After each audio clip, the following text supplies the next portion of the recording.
مهرباني دا وکړئ چې په دې خپلو کشرانو باندې نظر وساتئ.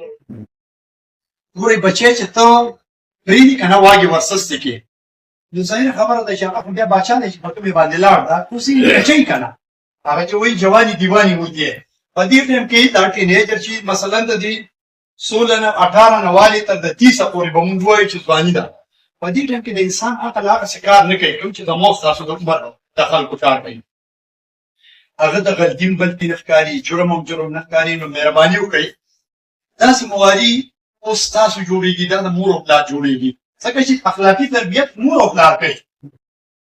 یا که تی جومات ته ولېږې نو یو استاد به ورته د دین سبق وښیي، د دین مسله به ورته وکړي چې یاره داسې مه کوه داسې مه کوه. نو د دې ټول انحصار چې کوم دی نو دا په مور پلار دی، ځکه چې تربیت مور لومړی ذمهواره ده، پلار ذمهوار دی. د کور چې کوم د خاندان افراد دي د هغې ذمهواري جوړېږي.